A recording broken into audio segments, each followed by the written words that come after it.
They were the first airline in the world to pioneer flights across uninhabited regions of the northern polar ice caps.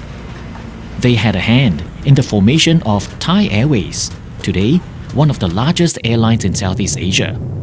They were also one of the founders of the first 3 major airline alliances we know today. So what went so wrong at Scandinavian Airlines? Let's find out. Step 1, wake up early, gonna rise with the sun. Step 2, get some food in you. Step 3, think real hard about what you wanna be. Step 4, everybody just do your thing. Wake up, today's gonna be a good day. Wake up, today's gonna be a good day. Wake up, today's gonna be a good day. Wake up, today's gonna be a good day. Wake up, today's gonna be a good day. G'day guys, and welcome back to my video. Falchagu Elba, and that's Gaelic for Welcome to Scotland. And I'm coming to you from Edinburgh International Airport, and today I'm off to Scandinavia. So who else am I flying with but Scandinavian Airlines System? So I'm flying with them from here in Edinburgh to Copenhagen and then to Stockholm. So come along with me to see what the experience on this airline is going to be like. Let's do this. Everybody just do your thing. If you're new to my channel, my name's Ryan. Born and bred in Singapore, I now call Australia home, and I create heaps of travel and food-related content. This trip sees us set foot in 5 countries over the course of 2.5 weeks. We stop in China for a first glimpse into an often misunderstood country. And then we set off to the UK, where we'd spend most of our time in Scotland as part of a wedding party. And what an eventful week that was. We then make our way towards Scandinavia, stopping in Denmark, and I pay homage to Sweden, because every person alive needs to visit the ABBA Museum and know that the meatballs you have in IKEA taste nothing like the ones in Sweden. We make a brief stop in Finland before heading back to the UK for our extremely long flight back home. This travel series will be filled with flight reports, destination vlogs, and a train journey thrown in for good measure. And these videos will be linked in the description as and when they're published. So make sure you hit the subscribe and the bell icon so you won't miss the next episode coming up. Giving me a like is a good way to support my channel. So here's the thanks, because it's very much appreciated.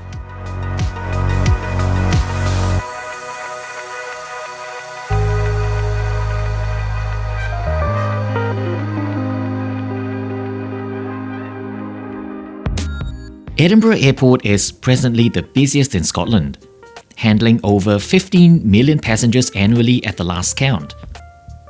When you look at just how tiny this airport is, these passenger numbers seem pretty incredible. From this vantage point, you can kinda sorta see how haphazard this terminal expansion is, with obvious extensions added here, here, here and here. But something more has to be done, because just look at the chaos within. This is 29th of June, the first day of UK's summer school holidays, which has kind of made the situation worse, with stressed out families trying to handle their increasingly squirming children. Parents yelling, "I'm warning you, stop it!" Nowhere to sit down. Kids in tears. I'm just surprised at the patience of the airport staff, trying their best to guide passengers into the right lines. After spending an incredible 5 days in Scotland, hubby and I are now preparing to move on to the next phase of our travel through Northern Europe. We zoomed into Sweden because of the affordable downtown hotels in Stockholm kinda caught our attention. When looking for a way flying from Edinburgh, Scandinavian Airlines offered us this itinerary, flying there with an overnight stop in Copenhagen, the capital of Denmark. So why not use this opportunity to clock another country on this trip? So the video today will concentrate on the first sector between Edinburgh Airport and Københavns Lufthavn Kastrup, the busiest airport in Scandinavia. The origins of Scandinavian Airlines can be traced back to 1948, when three sovereign countries with their respective airlines came together. We begin with Svensk Interkontinental Lufttrafik from Sweden, and then followed by Det Danske Luftfartsselskab from Denmark. And finally, we round off the group with Det Norske Luftfartsselskab from Norway. Collectively, these three outfits form what we know today officially as Scandinavian Airlines System. It's been simplified to Scandinavian Airlines, or just SAS, which is how most people refer to them. SAS from the onset was a textbook example of a successful multinational airline cooperation worthy of envy. A number of other countries tried to come together to create their own version of SAS. Malaysia's Singapore Airlines was one example, which eventually gave birth to Malaysia Airlines and Singapore Airlines. And then we have Gulf Air, a collection of 4 sovereign nations forming a combined ownership. That did not last either. Today, Gulf Air is the flag carrier of Bahrain, and the other 3 have all spun away to create Etihad Airways, Qatar Airways, and Oman Air. As the 1960s rolled about, SAS was an ultra-successful airline, now nationalized under their 3 respective governments. Having established themselves flying transatlantic routes, they now looked east towards Southeast Asia to expand their foothold. A 30% stake later, they were now in Thailand, helping establish the formation of what we know today as Thai Airways International. It started with an initial team of SAS expats leading the airline before eventually decreasing in numbers as Thai nationals gradually took over. By 1977, SAS had sold all its remaining shares of that airline back to the Thai government when Thai Airways became nationalized as a state-owned company, pretty much like SAS. We're now moving into the 1980s, as members of the EU began looking into deregulating the airline industry as a single community, not just between 2 countries under bilateral agreements. This came to fruition in 1986, which marked the beginning of the very slow deaths of many numerous huge European legacy airlines. These state-run airlines used to have the protection of their respective governments' aviation policies, and now, with deregulation, suddenly found themselves subjected to market conditions they weren't used to. They now had to compete, and the situation was ugly. SAS was no different. Going into the 90s, SAS needed to find relevance in a world which was littered with the remains of once mighty state-owned airlines. So in 1997, it became one of the founding members of what is today the world's largest global airline alliance, Star Alliance. Its Asian founding member was unsurprisingly Thai Airways International. Scandinavian Airlines offer daily evening flights departing Edinburgh non-stop to Stockholm. During summer months, they operate seasonal flights to Copenhagen, and this afternoon, we board one such seasonal flight on their first day of operation. This flight to Copenhagen is operated by a subsidiary airline, SAS Link, and flight SK2514 is flown by Sierra Echo Romeo Sierra Papa, an Embraer 195, which first flew in December 2010, making her just under 14 years old at the time of writing. Boarding from the tarmac is always preferred, especially for an aviation geek like I am. After breathing in the last of this warm, fresh Scottish air, the welcome on board was rather curt and cold. Oh well, here we are on board this Embraer, which has a capacity for 122 seats. It is in an all-economy layout, with the first couple of rows reserved for SAS Plus, which is this airline's version of a business class service within these short European flights. SAS is spot on with this branding because European business class is really a joke. The interior of this 14-year-old jet has clearly been refurbished. It has the mod cons of 2 USB ports, this holder to place your device when perusing your own Netflix while chilling, and there's a menu for buy on board plus your usual safety card and an airline branded vomit bag. Seat pitch is an acceptable 32 inches. And the recline is an okay standard for this kind of aircraft type. As we usher in the year 2000s, the deregulated skies of Europe was now in full swing. Low-cost airlines appeared and disappeared fast and furious, but the overall effect was the same. It was eating into the pie of previously untouchable legacy airlines. SAS decided to change its ownership structure in 2001 in order to attract outside investment. A holding company was created but still owned by the same three governments, but with lesser stakes hovering between 15 to 20% each. And the remainder of 50% became publicly held and traded in the stock market.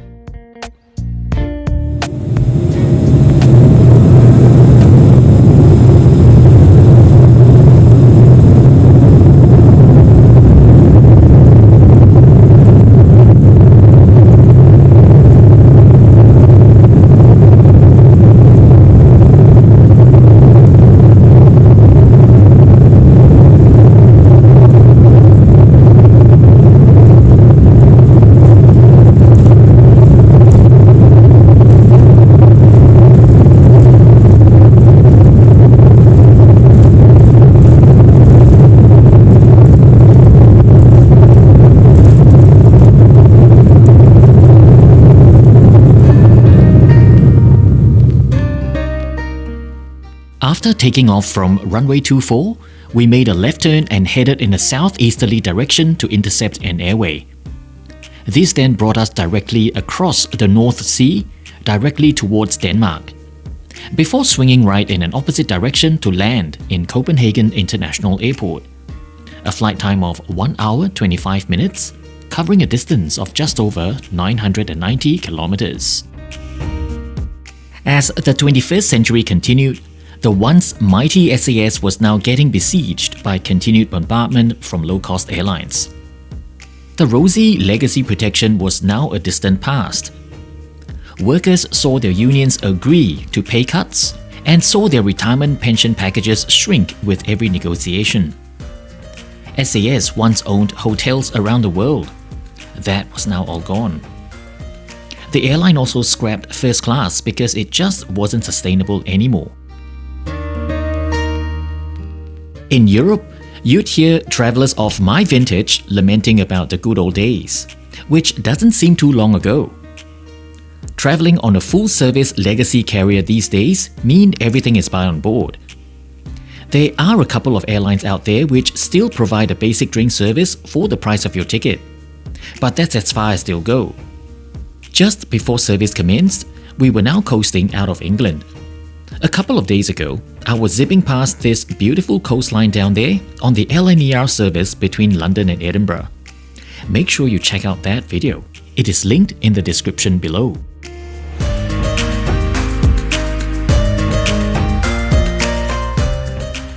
SAS provides tea, coffee and water as part of your economy fare, regardless of tiers. As the flight attendants came down the aisle, they thankfully warmed up by then and were mostly friendly and smiley. I believe everyone can have bad days, so I'm normally understanding to those who work in frontline customer service. The tea was okay, nothing to write home about because it was less than lukewarm, so there wasn't much flavor to it. Gosh, Maggie Smith would so explode if this tea was ever given to her. As time progressed till present day, the words profitable and SAS is seldom used in the same sentence. Not to say there weren't any profitable periods. In 2015, the airline did report one profitable quarter. But this decade was marked with intense cost-cutting because that was the condition imposed by banks if the airline needed to borrow more money to keep the airline afloat. SAS has formed subsidiaries to fly these planes, crewed by staff who are paid way less than their legacy counterparts. And some of these subsidiaries are even based overseas.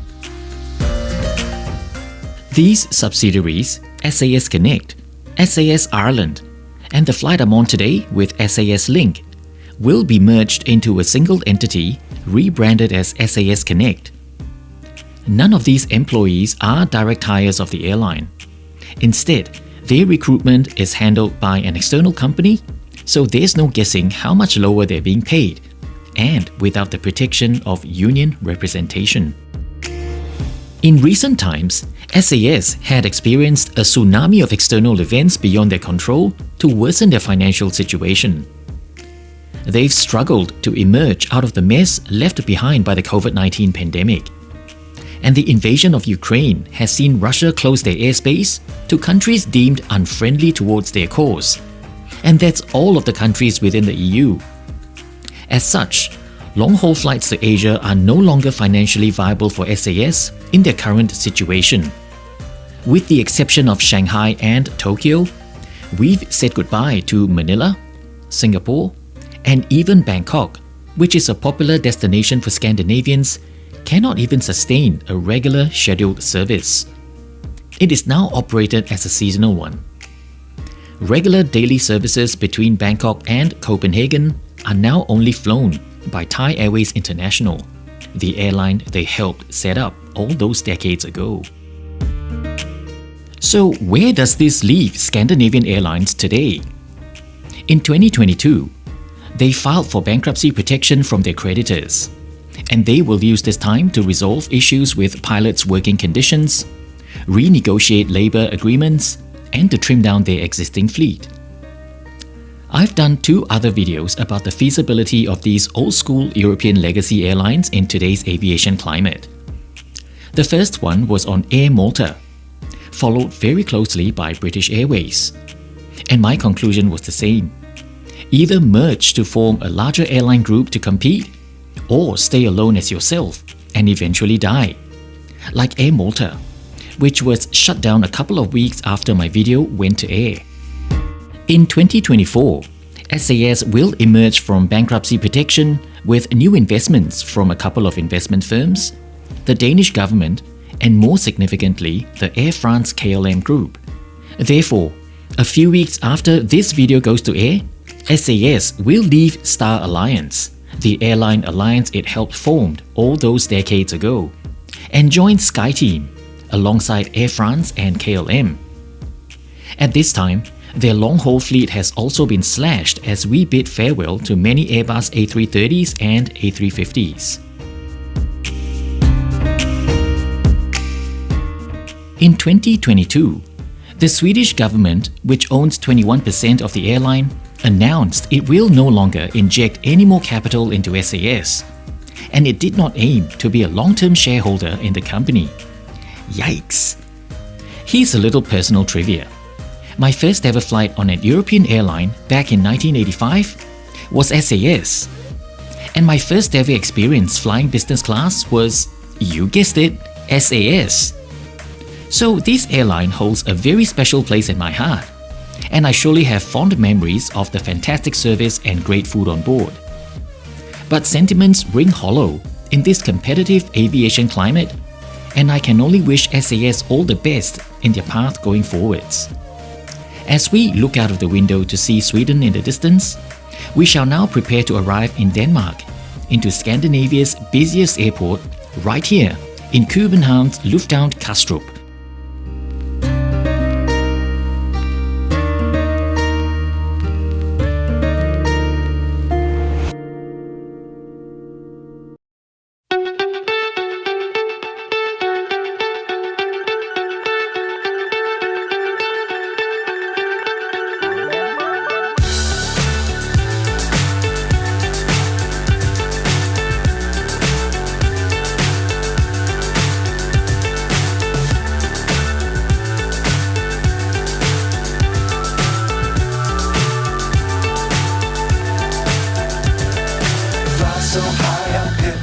Well guys, willkommen til Copenhagen. Welcome to Copenhagen, and that was my flight with Scandinavian Airlines on a very short sector between Edinburgh to Copenhagen. Short flight, nice aircraft, the crew was not too bad, they were pretty friendly, so I'm here for an overnight stay before another flight to Stockholm tomorrow. So I am probably gonna head into town for dinner. I don't know. I think that's what I'm gonna do. Anyway, thanks for tuning in, and I've chucked details of my Instagram on your screen right now, so make sure you hit me up there, chuck me a follow, so you can actually see where am I traveling to in real time. And of course, more importantly, do not forget to subscribe, hit the bell icon so you know every time when I get on board such an interesting flight like this. I will see you guys for my next video. Ciao!